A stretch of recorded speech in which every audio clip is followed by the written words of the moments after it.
The most important technique is, see, if he throws a punch, right? He throws a punch. If I block with cross arm, that means I can't get. Once I block with cross arm, if I have this foot forward, I would not be able to get the counter attack in at the same time, right? That means I either have to follow through with, see, but if he comes in, right, follow through with another technique, or I have to use the kick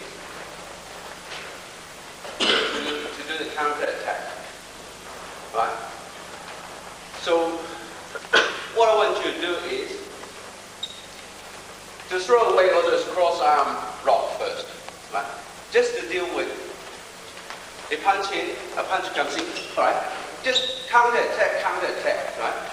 Or, right, counter attack, or using counter to get yourself to put pressure on your opponent, even though when you defend, right? So instead of block, then counter attack, you give your opponent more chance, right? So you go, I'm going to do, right, counter attack down here, right? So don't worry about the follow-up. We just want the first move, counter attack, right? Now, one thing you must watch is that, see, if I haven't moved, right? If I haven't moved, this punch would have gone past my head, right? That means my block would have to be very strong. Have to be very strong to stop this punch because he's lunging with his arm.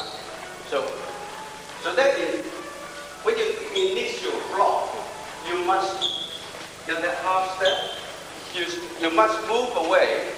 You must move away so that you would not have to use a lot of force for your initial block. Right? So you have to coordinate your footwork with your first pak sao block. Right? So we just do a pak sao,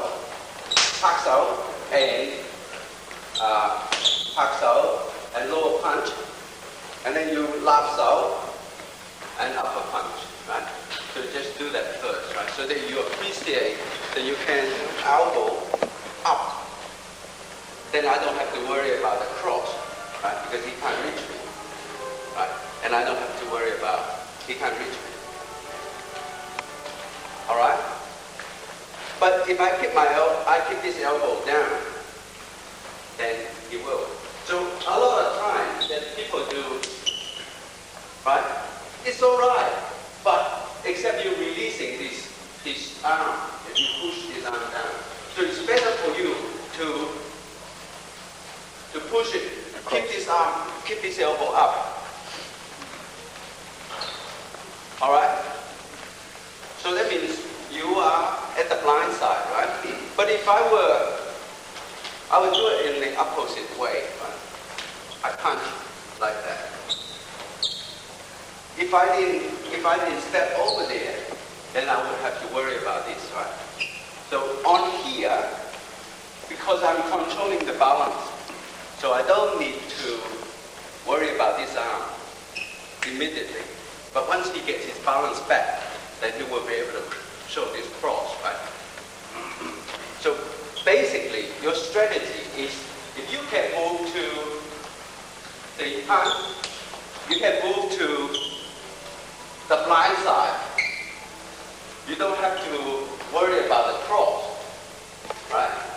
But there's one thing you have to worry, is the spinning back twist, right? So he spins around, and then you just, or you just hit to stop him spinning, right? So you have to, if you go to the blind side, you have to worry about the spinning back twist. Not immediately, but, you know, right? Now, we're going to do this one, 10 foot now, right? So on a parallel foot situation, right? On a parallel foot situation. So he throws the punch in, right? Now, the first technique, remember I say, you step back and then you step slightly across, right? But in this situation, you step across diagonally to get a distance, to get this one here, right? Then you just turn from there. So you don't need to step back and step across on a parallel foot situation. But you don't step in here. Right? So we established that on a parallel, on a cross leg situation, you step back, right? And then you step across, right?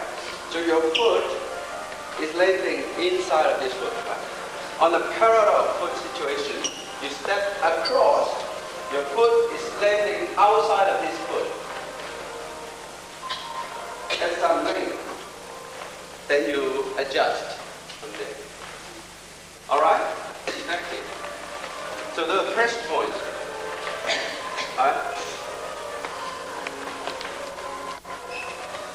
So what you do is bang, bang, right? Bang. Then the butt goes up, and you can use elbow. Alright? So you could try a variation, punch, and then use the knee to hit on the pressure point. Yeah, just along here, if you wear the Western trousers, yeah, that's already a seam. Yeah, just right along that seam. Alright? So you can, right? Just straight up. Or you have to learn to use your hip, right? Same thing with elbow. You can go straight up, or you come back. You go straight up, or you go, right? But you must go using your elbow, using your shoulder, right? But in the knee, you must learn to, right? So to practice, you could do 1, 2, 1, 2. Try to hit, try to touch your elbow with your knee, right? Then you get that hip moving. All right? So you can do that on your spare time. So we're going to move into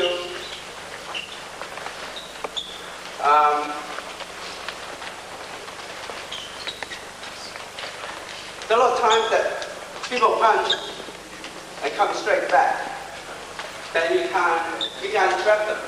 But what we can do is, instead of trapping this arm, we occupy the path for the double up punch. So what I mean is, he throws a punch, right? Right? So I occupy the path. So he can't use this one again. Or even though he swings the other one, my arm's already there, right? Even to do that is, so there's no contact, but it's very hard for him to double up this, right? So what I do is, right?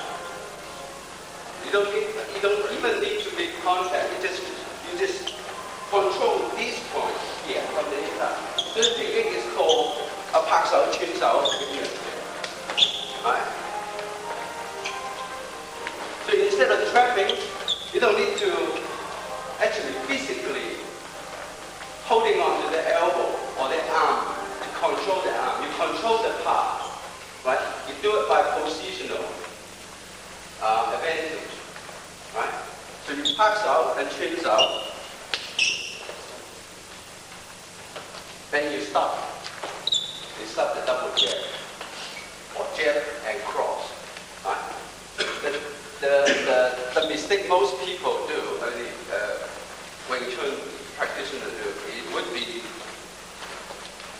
push this down and then make this cross. They have to deal with this cross.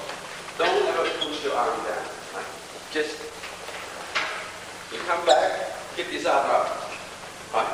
And make sure you watch the elbow. Right? So you control the position of the elbow, then you control the arm. All right? Does everybody understand? I mean, and then you follow through, right? Another thing is that, do it again, let's slow down. You occupy nothing. You got to keep this arm bent, elbow in, right? And, right, slight angle, then you're right. All right? So you don't need, because if he punch and come back, you don't make contact. That's the testing time. You don't follow his arm, because once you follow his arm, because he could punch and hit, right? Right? So your arm's already there, right? But if you follow his arm, see that? His arm will come in. So you don't worry about that arm, but you occupy that part. See that? Because your arm is coming across. If you have that turn, and that's perfect, but you don't have that turn, it's still all right. I mean, if you have this turn, that once you step forward, you have this turn, you're just facing the point of contact for this cross. Right? But you don't have that turn, it's still okay. Because this is going out to counter attack. So you lift the arm up there, bend at an angle, to give you maximum protection. Right? Don't follow the elbow. But if he wants to double up that punch, right? It still doesn't matter because your arm is there. Right? It doesn't matter. All right. So make sure those three points that I point out. Firstly, you make cover the first contact on the wrist. Then you slide along your own arm. Then you go, right? But if the arm is not there, don't worry. You occupy the palm. Right?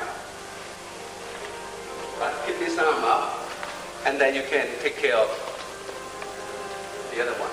So let's do one. Just go straight into here. You don't have to worry. All right.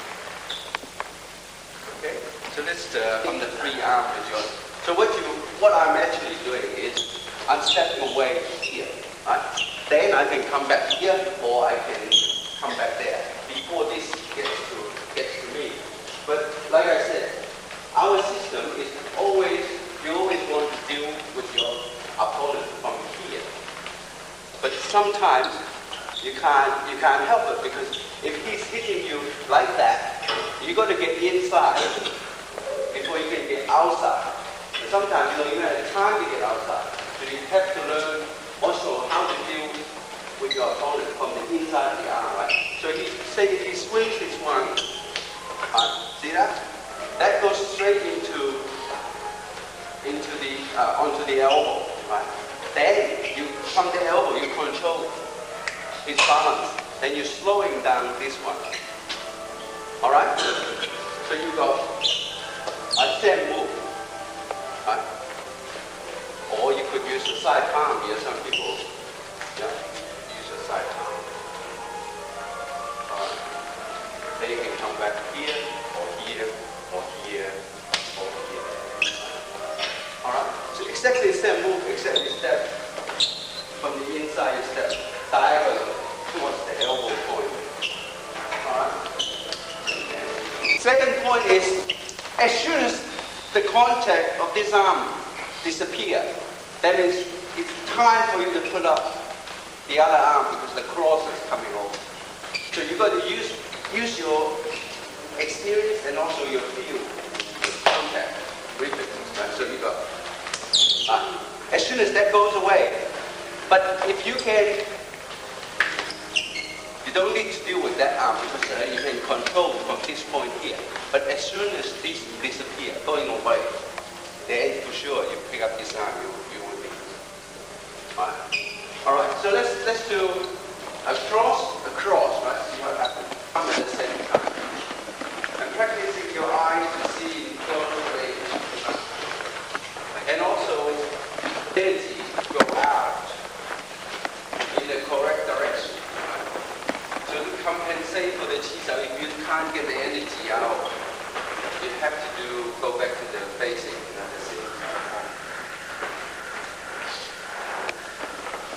there's other things that you have to learn in Sita that you not actually you never fight force in force. So if somebody push you, you deflect that force or you get away from that force. We start off just coming a bit forward, right? Otherwise, we start off with the Fuk Sao and the left arm Fuk Sao, the right arm Chan Sao. If anybody still has that, so the Fuk Sao is slightly higher than the Chan Sao. And then turn into the Bong Sao. The Bong Sao is slightly higher than the Fuk Sao. So it's not just the Chan Sao and the Bong Sao move, right? The Fuk Sao also adjusts. So it's like you adjust the Fuk Sao a little bit to compensate for the Chan Sao, right?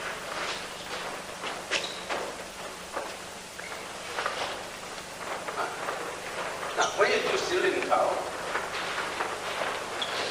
where your energy concentrated at the ceiling cow form, can anyone tell me? Huh? No, you drive your energy. You get all your energy to the elbow, right? So it's different to, you do boxing. You push it from your shoulder. Our punches, we push it from the elbow. Right? So when you do ceiling cow, you try to concentrate, get all the energy, concentrate at the elbow, so you can drive it out as fast as powerful as possible. So let's do just the rotation first. Right? Right. So the rotation is from the shoulder. Right? The rotation from the shoulder. You adjust the Fuk Sao as fractions. Right? Keep the Fuk Sao elbow in. Right? Keep this in. Okay. Yeah. Good. Right? Yeah, just a fraction, not too much. Relax your shoulder. If you didn't shift, right, say you didn't have time to shift, then you adjust that foot, get the weight from this leg, right? By transfer, right?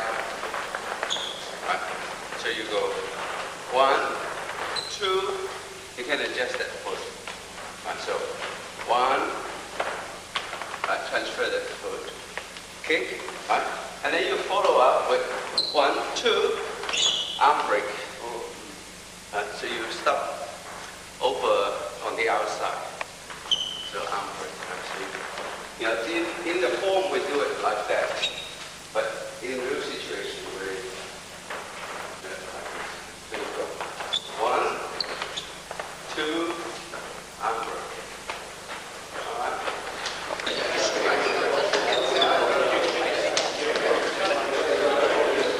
But why don't we do it on me first?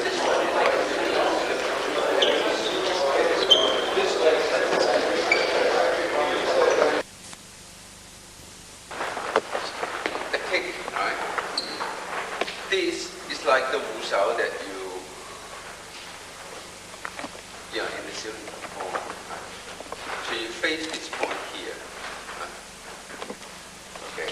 So in this situation, if he gets away in this, right? So you got this movement, right? So you got arm break, right? And you got arm break, and the palm strike, right? So you could from here, you could just using the palm strike or arm break, either one or the other. All right. So this time that we follow up with the palm strike. All right.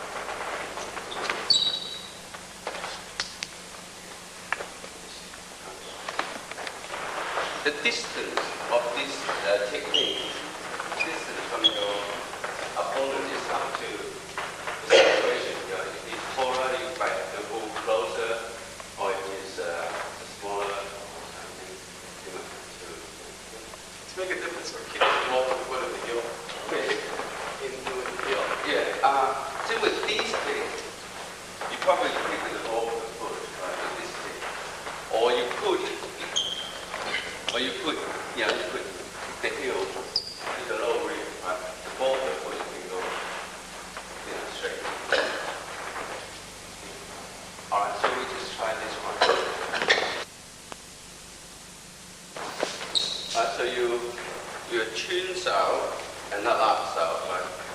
Chun Sao, La Sao, a kick. Right? So this, so up to that, Chun Sao, La Sao, step across, kick.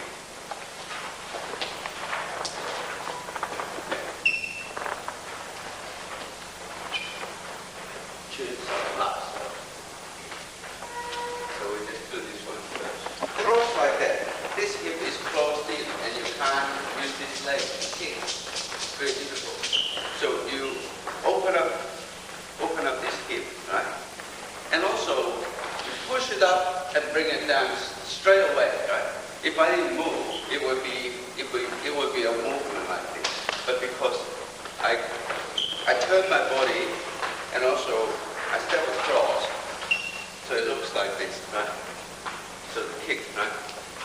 And so assume he blocked this kick, right? So you got punch, right? Block this kick, and swing. This punch comes in. So you there, kick, and then you block, right? There, kick, block, right? A lap sao and a punch, right? So you block, you bong this punch from the inside. You bong this punch from the inside. Right? And that lap sao, punch.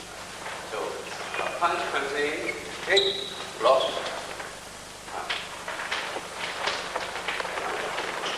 And then the punch comes in, right? So you can't stop here. See, in the form you turn, right? But in real situation, you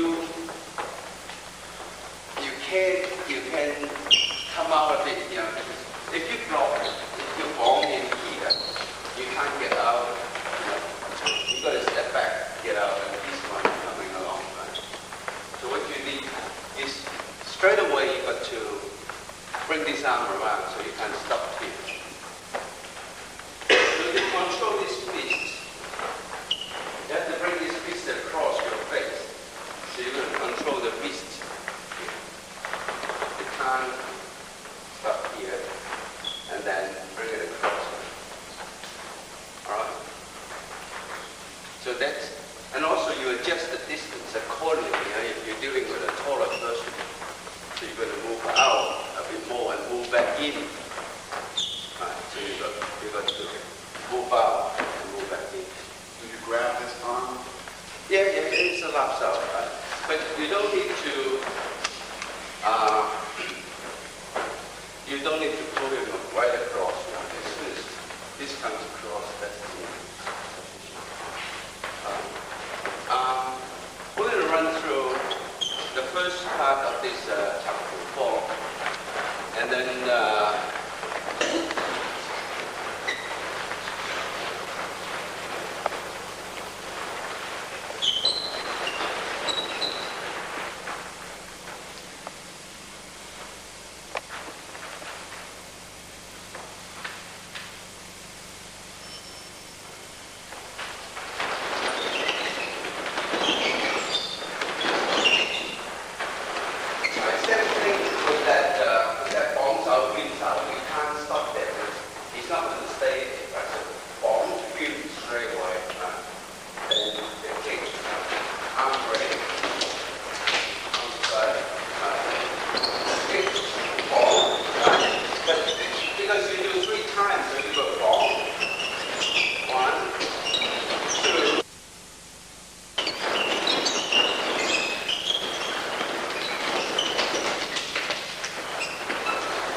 give you 5 minutes to go through it on your own.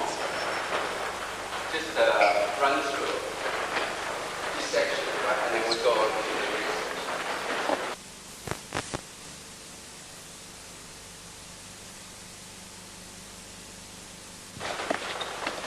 5, 6, 7, 8. Right? So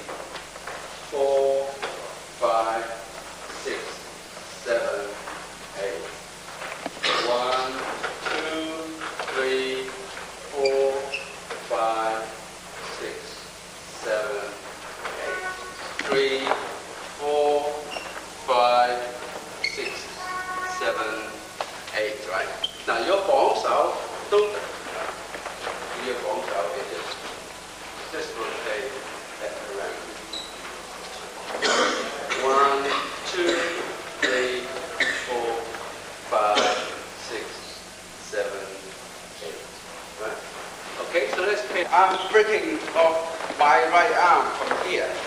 So in here, I have an opening here, right? Okay? So that's why I'm stepping over to my left. All right? So you go 1, 2. So you control this. His long sow is close to the elbow. So 1, 2. All right? So you take a 1, 2, and then. All right.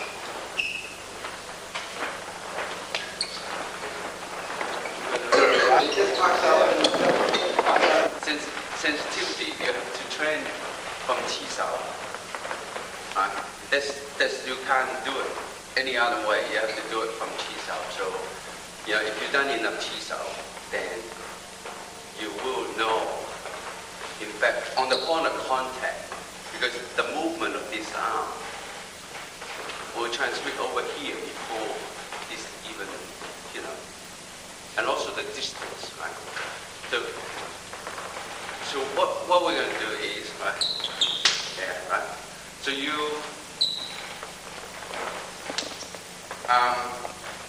if you check the elbow, then it's very hard for this arm to do defense, because you check the elbow.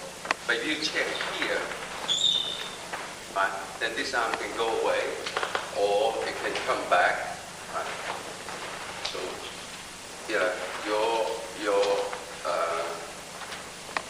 that park style you apply should be on the elbow. So, you go underneath, same thing. You gotta check the elbow. Right. But in between, see, in Wing Chun, you always prepare for the interruption. So that's why you have to have reasonable balance at all times. And you can interrupt what your movement. So the interruption is at this point whether if this arm comes along, right, or you have to come back to defend this one, or if you can actually, control from here, or even up here. All right. So let's do a couple variations. You still do the bounce out, and then you go straight into this one. So you got there. Do this. So you squeeze across. In the form, we got from here, right? We got this one, right? But in practice, you got to swing, right? You got to swing, instead of pulling this leg back, you swing this one, pull this back. It's just the distance, and also you got the second defense here. Right. So just swing out and coming back. All right? So you just walk. Right? And then you go back. Swing. Go back. All right? You just do that one first, right? You come straight down in the middle. You swing out, come straight down in the middle, right? You want to take this around past your face. You have to have very good control of it, right? So it's like a circle movement. All right? Okay. And then the footwork. So you come back and go forward. Right? Come back and go forward. Right? So you come back to get the distance, go forward to get the distance for the stride. All right. All right. Now we're going to do the next one. So you stand here, here, and the kick comes in. Yeah. Right, so you come around here, and the punch comes in. Right, so you take it. Right. So you palm like a tan catching that punch, and then turn around, get control the double palm strike. Right? So you go palm, right, double palm strike. Right. So the movement. So we're going to run through the movement in here. Right. Now, see, you're blocking the kick with your arm, right? When the low bounce out. So everything comes from one side of your body. Right? Right. Then you take this and turn it around and then strike. Right? So 1, 2, 3. Right? 1, 2, 3. 1, 2, 3. So you got double turn. 1, 2, 3. Okay. 1, 2, 3. 1, 2, 3. 1, 2, 3. Right. So it depends on how high this punch. And also, if this is not a round, if this is the round punch, right, there, you don't need to take this across, right? So you just go straight in, punch. But if this is a straight punch, then you can take it across. Okay, so let's get up. Pushing that kick away, right? But what you really want is stepping away and roll that arm, right? And also, this arm is very important. Make sure this does not rise, right? Make sure the kick does not, he could kick and then whack you on the face, yeah? So you want to make sure that does not rise. So it doesn't rise. Right? So you step away and roll this, and make sure this traps that leg there. Right? Right? Then you worry about dealing, because you're very far away from the arm anyway. Right? So you have plenty of time to deal with the arm. Right? But if you stay in one position, what happens is, then you have to deal with the arm, you're in trouble. Right? All right, then. And put more weight on the back foot, because you're going to step in anyway. So you put more weight in the back foot. Right? Put more weight in.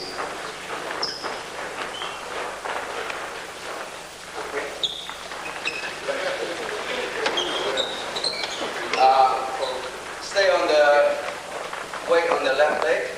Kick, kick. 1, 2, 3. Right. Okay. And then 1, 2,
Right.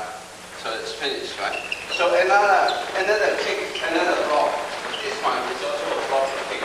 So the kick comes in, right? So you or right? But you must put that foot away, pull that leg away, right?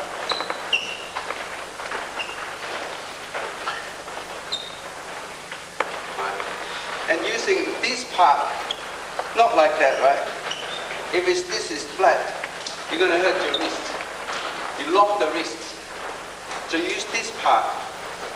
Use this part to make contact. We'll take 10 minutes break, so just line up. Okay, now we're going to do some block kicks, right? The strongest part will be your palm. The toughest part will be your palm. Right? So if you can use your palm to block the kick, that will be the best. You can use the gum sao that we're using, we learned before. You can take if it's a round kick, right? So you're just using your palm, right? And then pull it in near. Right? Right? Pull it in, right? So you pull it in, right? So you got the leg, you block, and then just pull it in. One, right? So 1, 2, 3. 1, 2, and you push it away, and you move up. 2, 3. Okay? 2, 3. 1, 2, 3. 1, 2, 1, 2, 1, 2. The Zhāng Zhuóqìng, right? So a Zhāng Zhuóqìng, and then you just catch. You just catch from so from here a Zhāng Zhuóqìng you catch, and then you everything. So you just slide along. So you can be a front kick, can be a side kick, can be a roundhouse kick.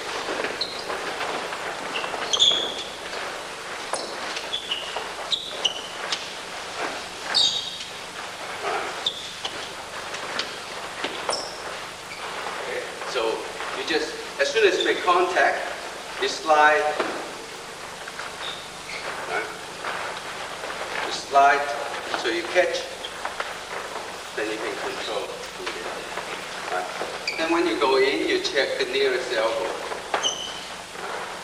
Okay.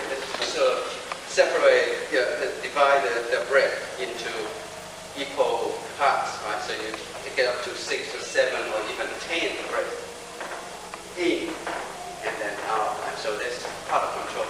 And then you reverse that. That you do 1 breath in, 1 breath out, 1 breath in, 2 breaths out, and 3 and 4 and 5, right? So that's to control your and then you do breathing like this, right?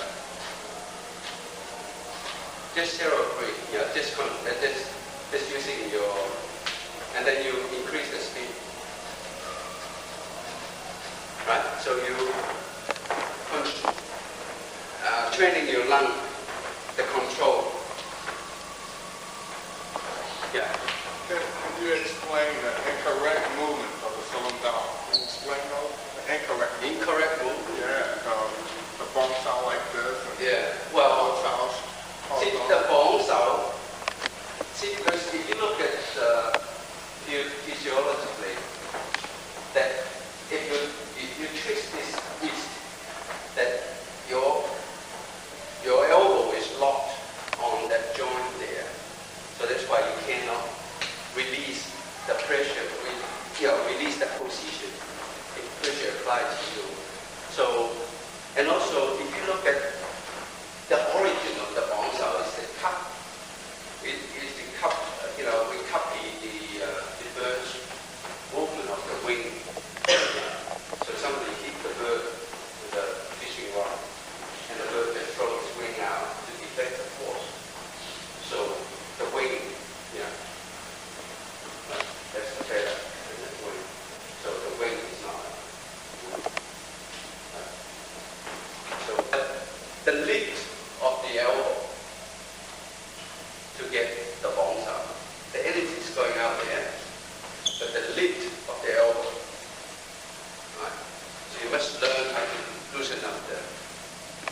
my hand is not slightly tilted this way, then the tunnel, see if my hand is like that, the tunnel is facing me.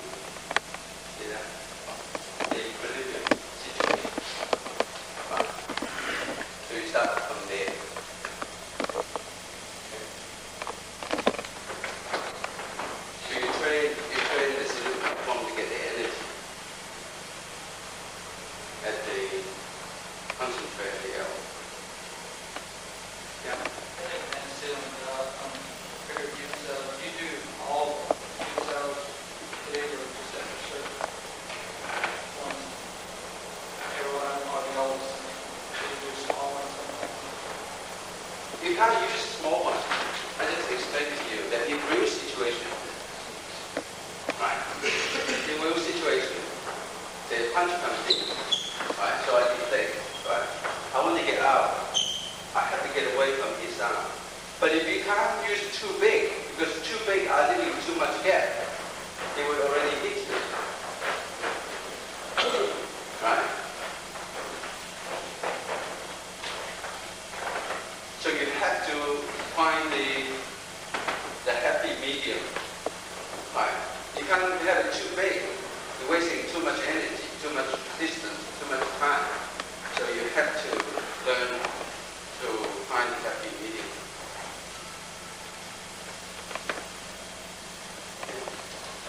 This is about he passed certain information that was only for his next in mind student, his number one student. Yeah. If you were on your last day, what would you pass on last year? I have passed it all on to you already. But see, I don't know. I think the person, I think the philosophy, and also something that you said. Some people said in the Roman days may not be applied now, or some people said something said 20 years ago, 30 years ago, probably not, because we live in a dynamic age, right? So I really believe that in order for the art to be healthy, you should not be sensitive. You should be given. Even though there are certain things that certain techniques that I will not favor very much, I still will teach it because I might be, because it's my field, I might not be suitable for those techniques. But someone else might be. So why should I censor it? Because I don't know, because I can't do it as well, or because I don't think I can do it as well. Right? So I think that if you were teaching, you should pass it on, but also you should give an open mind too that review your training method or teaching method, or to suit your student.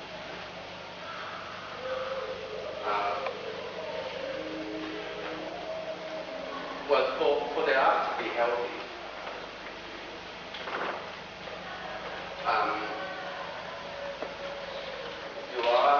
I think if you're going to promote the art, you have to be fair to the art.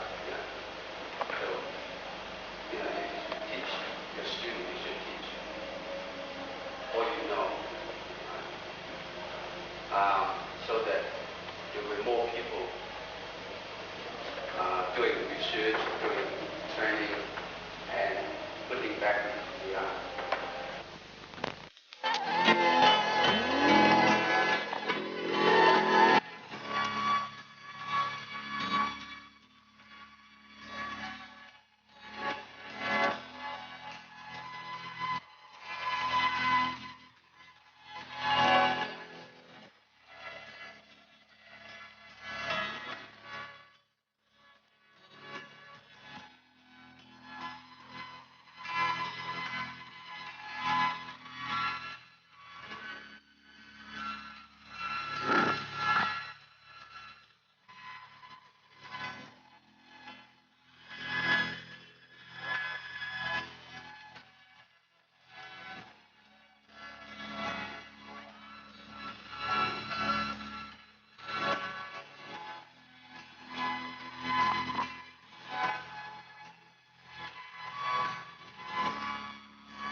And then you take a step back.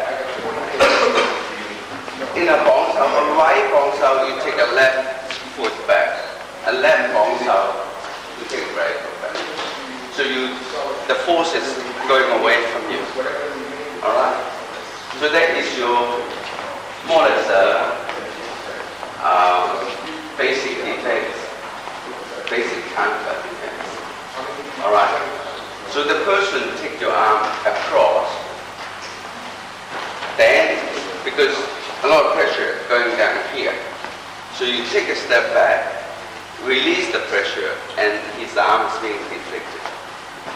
Okay? Just do it slowly first. Once you get the hang of it, then it's very simple. Alright?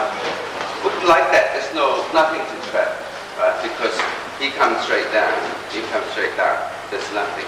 So I just can avoid. But if you're slightly pushing my right bong sao across, and he's going down here and trapping two of my arms. So you let this one go, right? So you step the left foot across, coming back. So you do a bong sao, but after you've done this, you don't need to deal with this one because that's what you want, right? The opening is here, right? So he has to go this bong sao here, and then try to recover with this. So he has to do that. So you're going into this drill here now, right? You're going into this drill here. Okay. So what you're trying to do is trap bong here. So he has to step back with the left foot. Every time he does the left bong sao, you step back with the right foot. So everything will go past you, right? So you've got a very good defense. But if you stay on the same spot, then you'll be in trouble, right? So if he trapped me, if I, right, so you got, okay, trap, bomb. But if he didn't step back, he wouldn't be able to get his bombs out. So that step is to give him room to bring his bombs out. It's called the steam roller effect.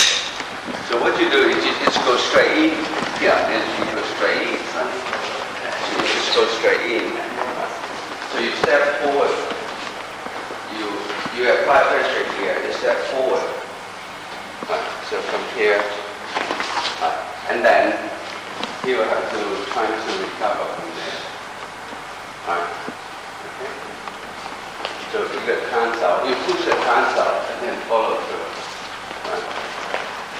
So with anybody with IQ less than 80, you always get that. 70. Oh!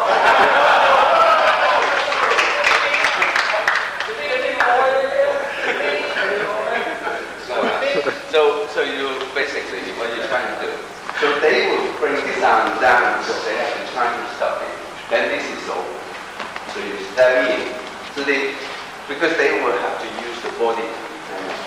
That is not the proper defense. I show you the proper defense. So once they start doing that, then this is wide open. So you, right? Right. So you always get them on the top. Right. So but you take that step in, and then you go. All right. Just defend that. You're going to defend the whole angle, right? So if he charge in, right? He charge in. So you have to defend that, but you have to go cover this elbow, and you go around it. So everything's going over there, right? So 1, 2, then you have an opening here. But if you just try to stay here, then he's going to, and you defend, he's under pressure. All right. So what you do is 1, 2. Then you take this step. Why you do that? Then you get. So everything is over there. So you actually trapping the elbow. Okay. So it's the footwork. Right? Doesn't matter how your arm, how well your arm performs. Your body, it will not be able to defend that because it's just straight, right? Straight in.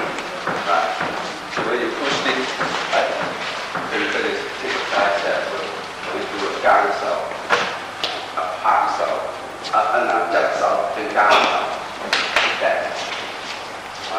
So I show you every time you do bong sao, like we did. Left bong sao, put the right foot back. Right down sao, put the right foot back. So you turn everything over there. So it's just from here. Here. Jab sao, right?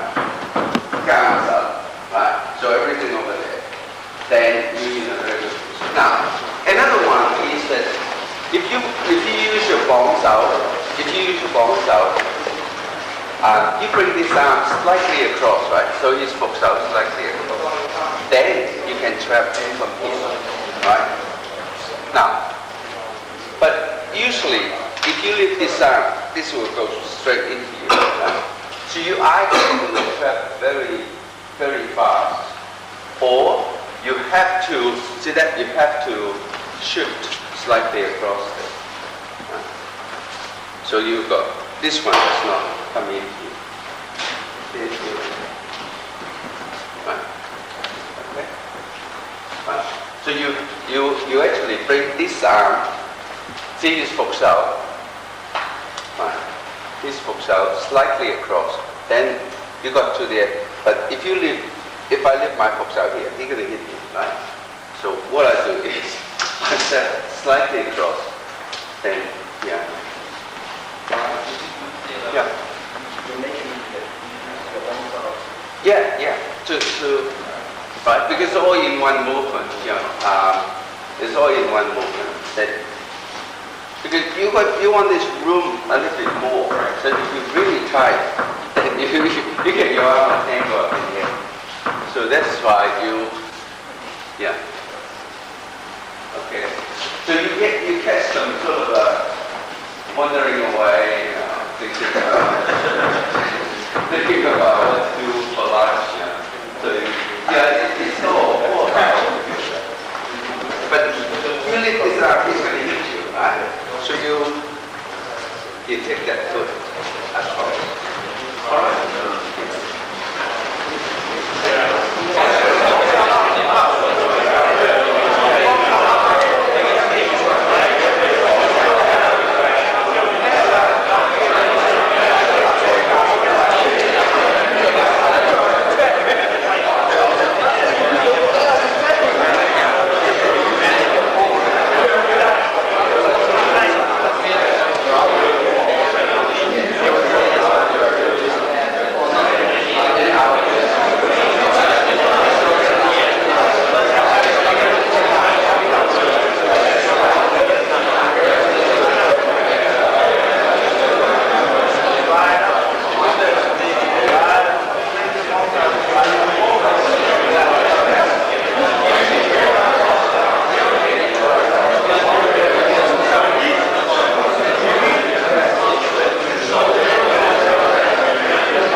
And also this poster there, there's just a lot of angle.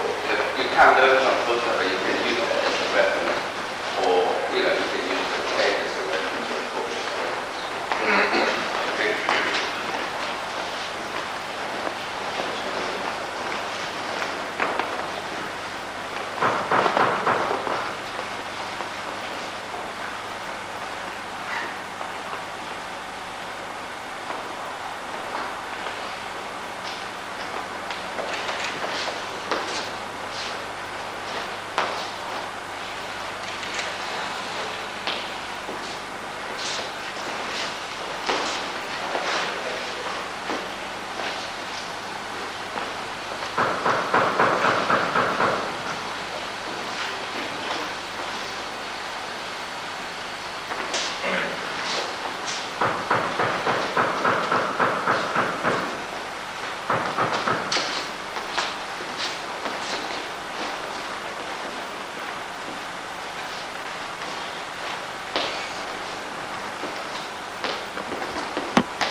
Okay, we're going to take a break. Recover from that. And then we have, you bring this around and then same thing. So you either, if you go underneath, you go down. Or if you go on top, you go down. Alright. Now, also that you could also do this, right?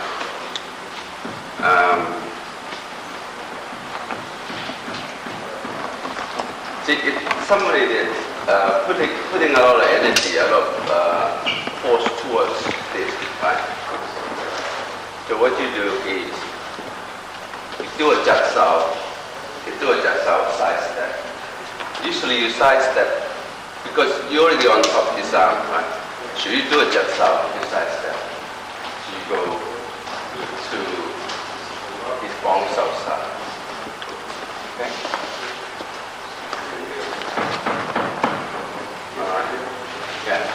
Yeah, so you go 1, 2, 3.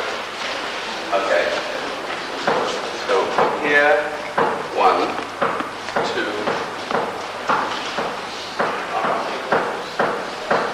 So you're going to try this. Then you do a jat sao first. You do a side step and jat sao, and then come. If I push this bong out slightly across, and that is exposed, right? Right. But see, this arm is here. So if I put this arm away, so you've got to synchronize, right? You've got to synchronize. So if you stick this arm, my left arm still double shot to that. So he's trapping it, right? But you want to, well, you don't have 2 arms, right? So you don't get 2. Right? So you just have to pull this arm away, and you step across. Right. Here you go. You push this, right? Or you could push, pull, push. Then you go underneath. Then you come back on top. Alright? So, and then you alright. So, but the main thing is to pull your hooks out. Pull your hooks out side step. Then the energy kind of, and you can touch it. Okay? So, when you do this left side, okay, 2 ways, right? 1, you parallel arm. 1, you cross arm. Right? Only 2 ways. So with parallel arm, if he's on top of you, your defense is using bong sao, left side. Okay. But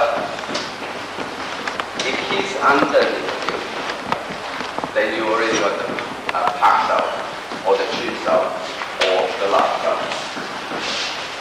Okay. So you have to make bong sao. So we're going to do some bong sao left drill, right? Basically, behind you bong, right? You make sure it does not come over this way. So you got from here and then bong. Right. Now, a lot of people get a bit lazy. After 2 or 3 times, their arms start going over here. Right? So you got from here, bong. Then, once you go over here, you trap. Just open the trap. Right. So that guard has to be used. If I trap, this arm can go away. Right? Okay? Right. Right. But if his arm is here, then you trap him, he can't get away. It's very hard for you to do. But if it's here, the trap, you just put this arm away. Right? So you have to recognize that. So that is, you pick out where the weakness is. Right? So you have to know when you trap and when you don't trap. Right? So you got from here, here, here. Right? So it's done over there. Okay. And then last time you go back. Right? So the same thing that you push that, and then you trap both arms. Right? Right? You trap both arms. Right? So because this one will not reach you from here. Okay? Right? It works for somebody that's really pushing you, a lot of energy. Then he will go with you. Right? If somebody very reserved, it's hard because he will double up. Alright? So you take that across, down it out, and then trap. So this will not reach you. If he comes this one, so you just trap. Alright, let's try this out. You have to lift this arm, otherwise you trap your own arm. Right? Okay. So you lift this arm, this comes straight into you. Right? Even though you're pushing this down. So you got to step away, right? And also because this one is free now. So you got to step away. So you can take care of the other one. So you go to, you do Ganzhou, you go to the opposite direction. Right? The Ganzhou going that direction. You're going opposite direction. Step in on the floor. Step in. No, you step. Look, once you're there, so he used this one, then you still go over there. Don't step in. Once you step in, his arm is gone away. Once you go there, he just pull his leg away. Right? But you want to pin this leg. You want to actually pin this leg. Then he can't go away. Right? Put his weight on this leg. Then he can't go away.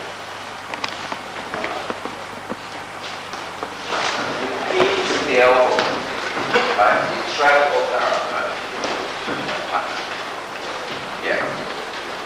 So you trap, right?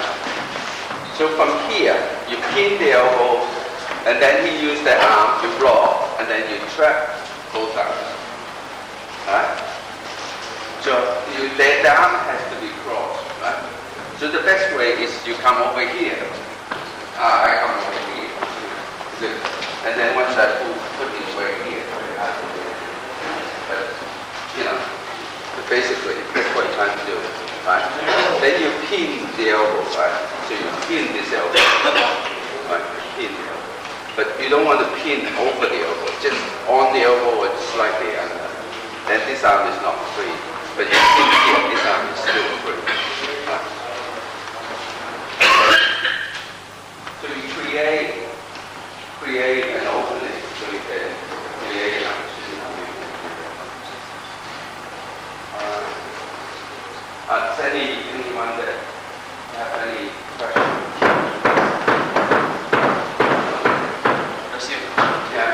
Receive one time. Yeah. Right.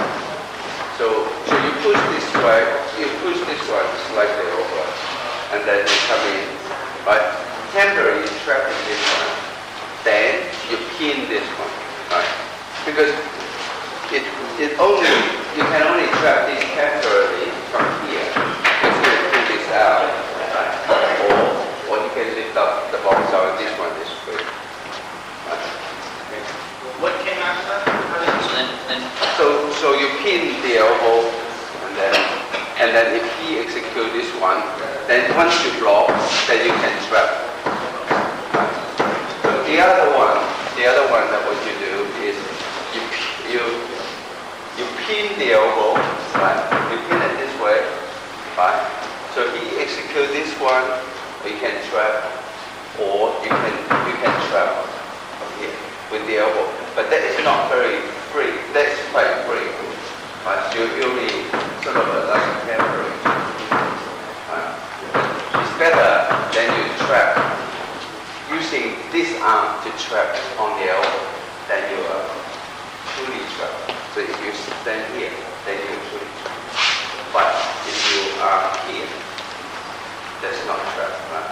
But you still got fraction of a second that you have two arms against one arm. Right? Alright. Okay. Now we're going to take and we'll be back at 1:30. There's two ways that you can make contact. There's many ways, but two ways you restrict. So you make contact this way or that way, right? And then you make contact this way, right? Parallel cross out, right? So you throw, say I throw a punch, say I throw a punch, and he blocks like that. All right. Say I throw a punch, he blocks like that. Right. So the most vulnerable point is here. Right. So punch, right. That's the elbow is the most vulnerable point. So you have to throw a punch, and he can trap this. Right. He can trap this. So you learn to deflect.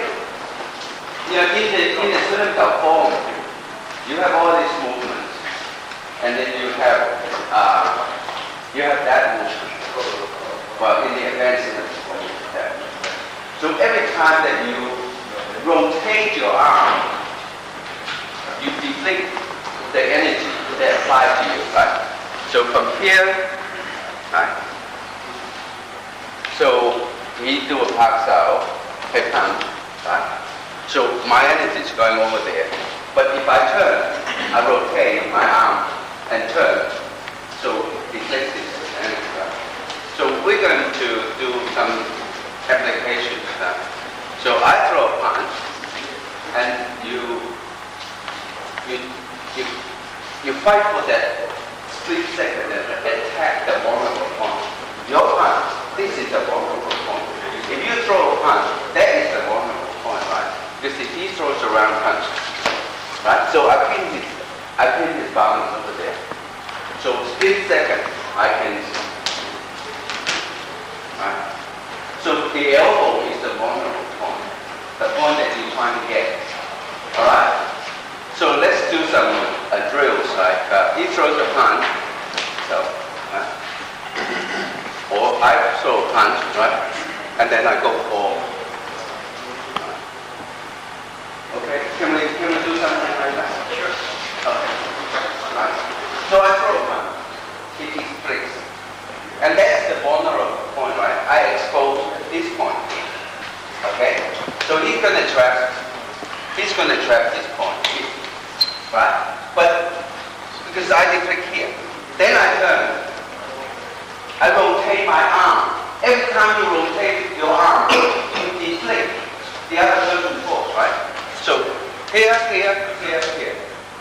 Okay? Right? So same thing that at a point, reflexes. What are we talking about? That means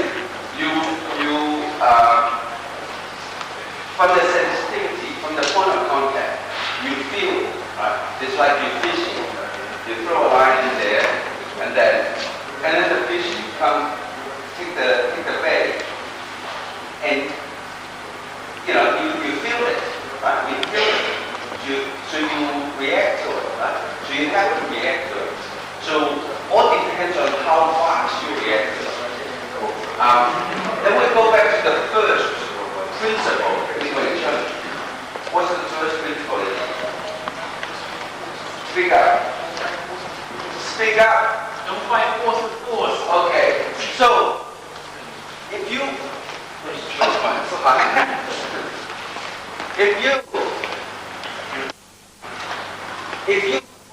why you fight force? Because as soon as you resist that force, it will slow you down. Slow you down, that means you have a strong effect. And you come to me that why can't I feel this? Why can't I do this? Because you fought that force. You don't fight that force, right? That pops out, right? See, as soon as it pops out, I turn. Right? Instead of pops out, right? Because I fought. Right? So you have to react to the energy coming in. You turn. There's many things you can do. You do that. You can do a pass out and then you're already in the counter attack. Right? You cannot use your eyes. Your eyes are useless. You may do that off close your eyes. True. Because when your eyes is slower than what you feel. And if you don't believe me, maybe you go this fish. If you can see the fish coming to take the bait, if you use your eyes, you will never catch the fish. Because by the time you see, it's too slow. You gotta feel it. Right? So just let your, and also you cannot think. You cannot think and say, that's what I'm going to do. Too late. Yeah. You gotta use your reflexes. That means instant response. As soon as you feel, you turn, right? And as soon as you turn, still pressure pushing you, you adjust your footwork. So it's not just here, but reflex. You got the whole body over there. So you adjust, and then, he's going back. He's following through. So it's also reflexes, to get the distance. Alright? So we stay on this for just a minute, and then we go on to the next. Or chance to get trapped, right? So that is like a psychology that people usually resist you, and they ended up, in a worse position, right? Now, another one we want to do is, he throws a punch, right? You block, and then you do a laps out punch, right? So you do a block, and then laps out punch. So you deflect, and then laps out and punch. Right? Okay? Right. Okay, so we try this, and then we try the counter. You want to try with this arm cross. Right? Alright? You just try, or you can double up and try. Alright? Because this arm is still here. But if this arm is not there, so if I do a punch, see, this arm is there, then I'm in trouble. Right? Okay? But this arm is not there.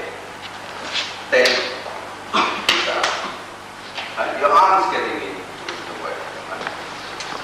Okay. Right? So, or you could even do this. Trap. In the elbow on here. So put his weight here. So he push here. Then you come back to this position. Alright? So the defense should be a guns out. And how do you say, how can I do the guns out if he grabs hold of my arm? You can still, because it's relatively, right? So this arm, say, okay, you do the guns out here, right? So this arm is restricting the arm, alright? So if you do that, if he grabs hold of your arm, you cannot go, right? So you go one way and then you come back here, alright?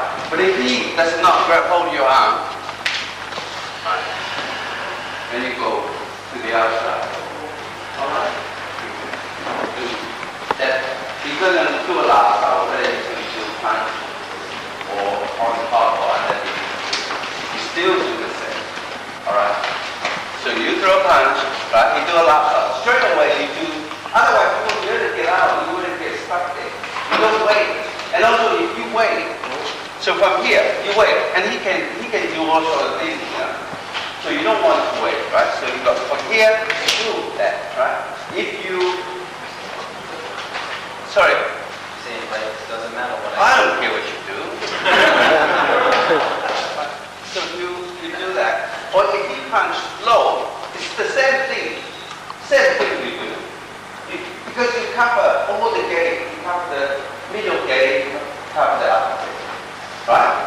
So after that, see, because also reflexes, if you got nothing in here, then you can straight, right? So he push you, then good, right? Because you just go by the force. You don't quite force the force. Okay? You always have to face the point of contact with all your most of your defense are at the center. So a lot of times that it doesn't face the point here. You face this point first, right? So I'm here. So I want to go over there. I push this arm to my shoulder, and then I bring this arm up, and then I go over the other side. But if I want to go to the inside, it's no different. From here, right, I pin the elbow from the inside, put his weight over here, and then go inside, or you can go outside. So this, and also somebody parks out here, right? Because we got to defend that force, right? Because straight away this punch is coming in, so you put your arm up because parks out kind of go out.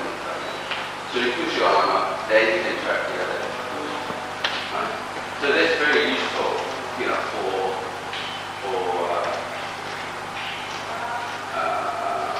application in real situations. It's just drill until such time that we do it, without thinking, without looking, right? All right. So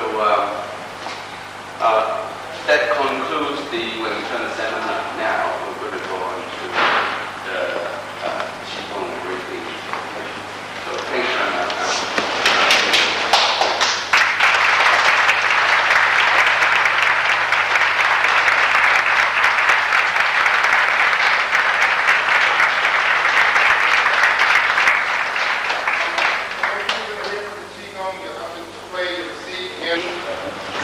Is air. In translation, is air. Is oxygen. Your body function operate on food and oxygen. A lot of food you eat through the metabolism, it turn into oxygen, carbohydrates. Once it's digested, turn into oxygen. So it's basically oxygen. So your heart and lung, the bloodstream operate on oxygen, but all the other organs as well. And in another system called the meridian pressure point system, is your internal energy, your life source, internal energy. It's also operates with the oxygen. So basically, Qigong is an internal kung fu to benefit your organs and your bowels. So you have true organs and bowels. Your heart, your lung, your spleen, your liver, your kidney, right? Those are the organs. They're stolen. So those are the organs. And then you have the small intestine, large intestine, you've got the stomach, and you've got kidney, and then you've got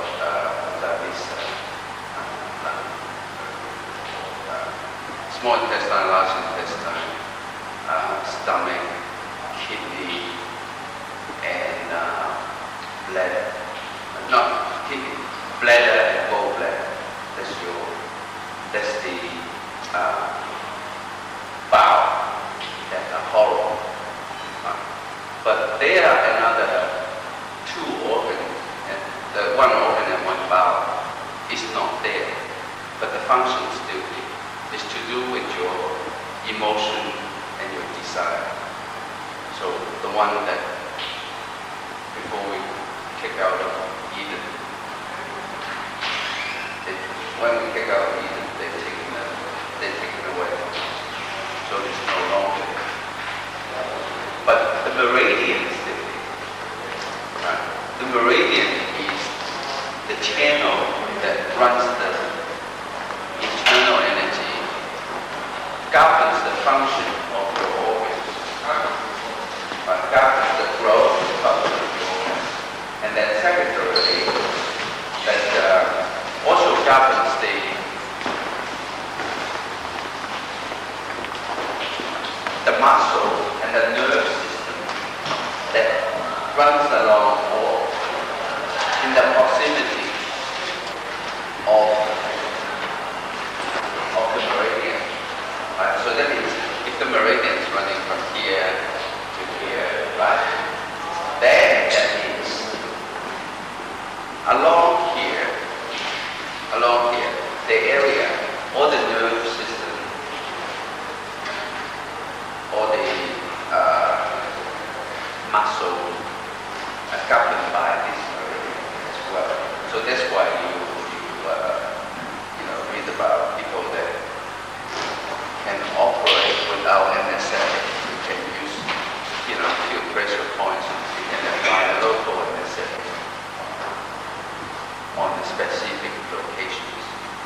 Some have 9, some have about 70,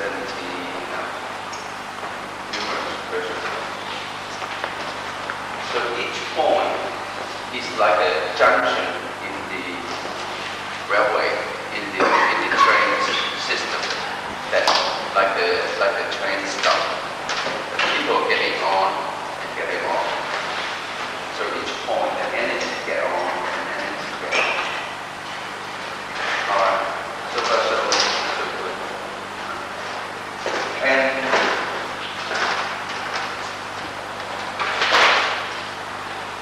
in Qigong, that means you breathe a special way. You direct the oxygen to a special meridian. So you improve the flow of that meridian. Right? So in turn, take that particular organ that corresponds to healthy. Right? So basically that's what you're trying to do. Generally, we know when we exercise rigorously, we exercise our heart and lung, and the circulatory system, and the muscular system. But we don't know how to exercise the liver, or the gallbladder, or the bladder, or how to make them healthier, or how to exercise your stomach, or exercise your small intestine, large intestine. So the Qigong is teach you how to use a special breathing exercise to exercise the meridian, so you turn exercise the organ and make the organ healthy. There are 2 types of Qigong. One is the static type. The one that we do is a static type. But there are also a mobile type that you move around. Right? So that is harder to achieve because you have the sequence. Right? Okay. So maybe we should do some Qi breathing first. Right? Just relax ourselves. Then we can go into a meditation. Then I try to explain to you what Qigong to do with meditation, and what's that got to do with making the mind healthier, the body healthier, increase your self-awareness, and all that. Right? You can sit just comfortably, but the general meridian that you want to operate on is the center, the 2. One divides the body, one divides the body in the front, and one divides the back, here, the back, and the back, right? So the one in the front is very much used in a lot of meditation, a lot of breathing exercise. If you have done yoga, they use mainly the front one. Right? That's where you store your energy. But the back one is also important because the back one runs along with the vertebrae and also very close to the nervous system, and that is the nervous system, the spine, and so it goes to all your nervous endings and so on. So it's also very important, and also the vertebra is like the pillar. If your pillar is healthy, straight, then you don't get pain, you don't get all these other side effects. So would you like to ask anything before we go into or would you like me to repeat something else? Okay. So how many of you have done meditation?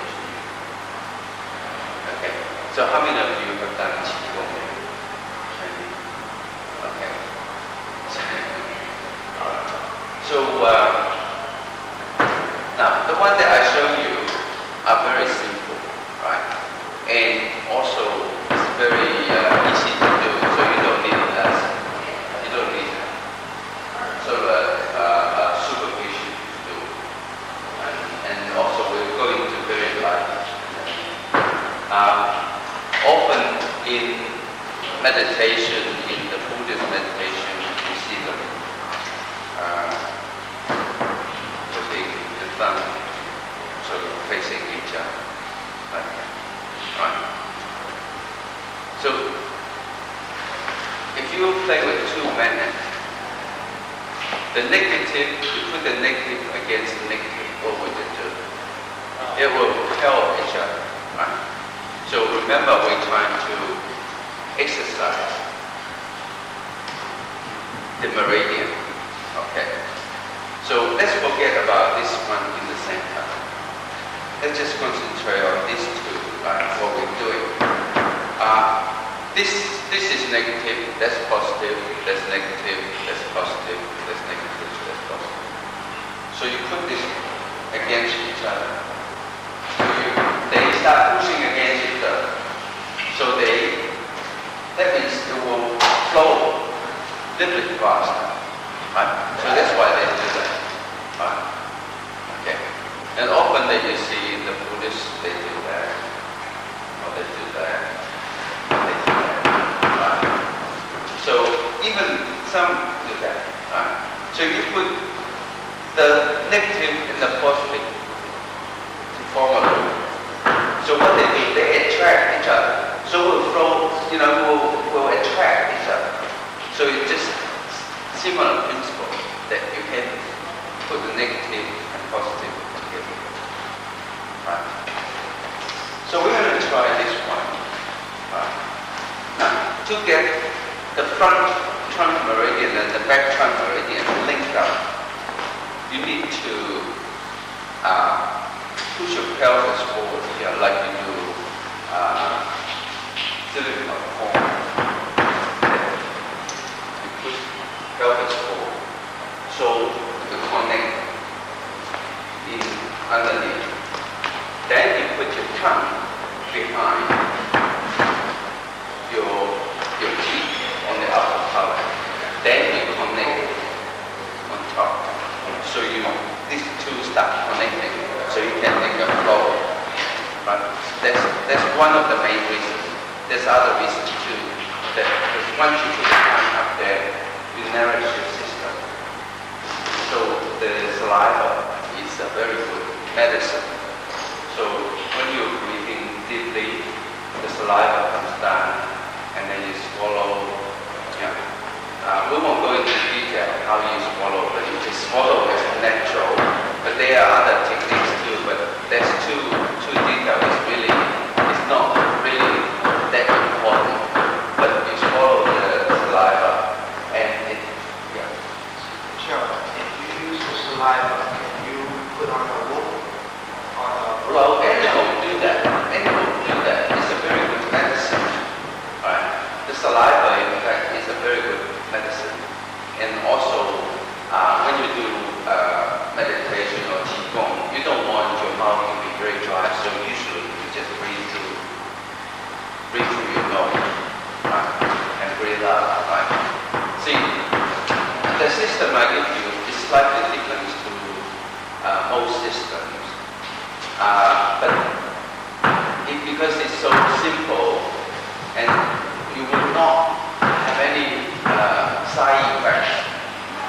So, you can do it anywhere, and you can just learn it in a matter of a few minutes. So, it would be different to most of the qigong you do. But in the end, you can pedal. You can pedal to Central Park. You can take a taxi. You can walk. You can run.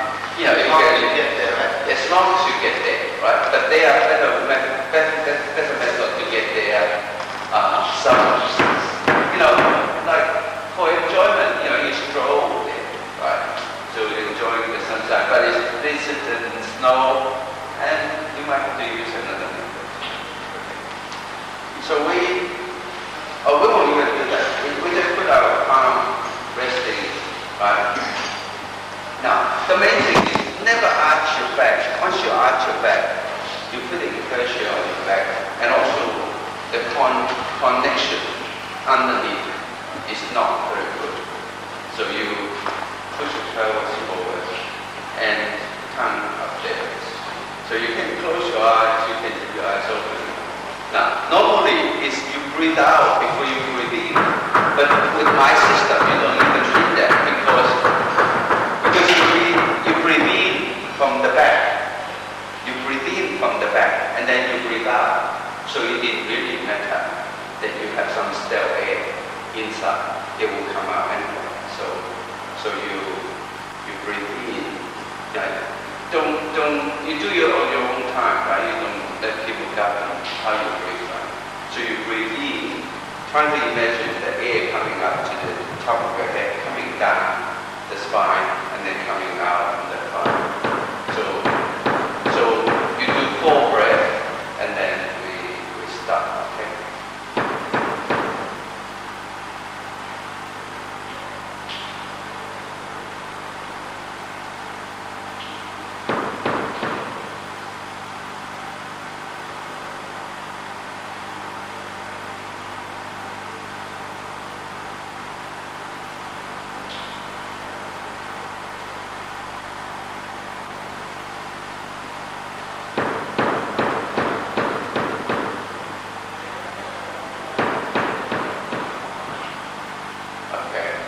Just rub your hands together. The reason you rub your hands together, even though you're not doing your hand, the meridians from your hand, you still feel your hand very warm. So there's excess energy. So you rub that away, right? So, does anyone want to ask any question and feedback? Anything? The other day you were talking about how a lot of so-called Qigong masters use hypnotism to convince people that they do incredible things. Yeah. But yesterday you used an example about the hot palms. Yeah. But what about other things like pictures of people breaking bricks over their heads and whatnot like that? I mean, how can you... Yeah, well, I mean, breaking something is just a physical thing, right?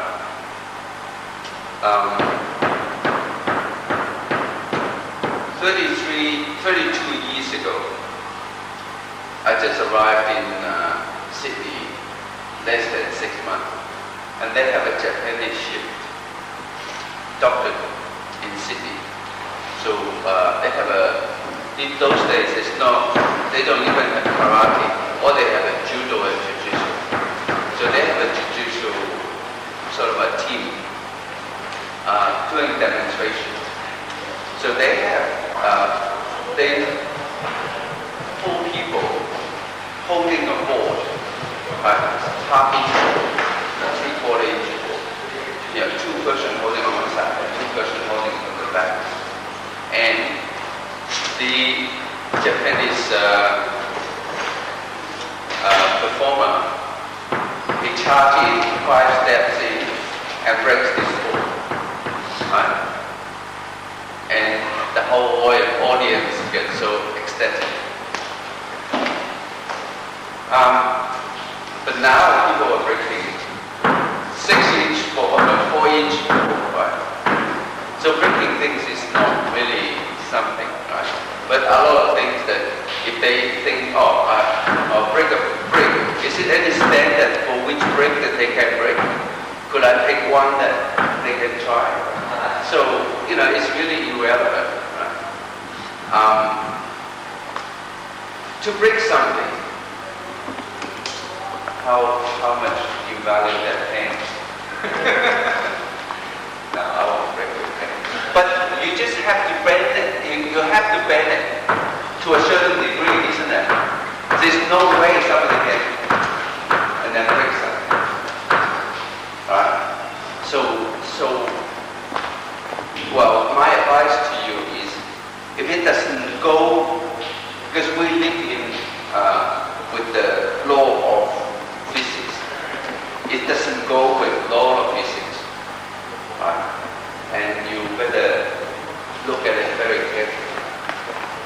Another story, 10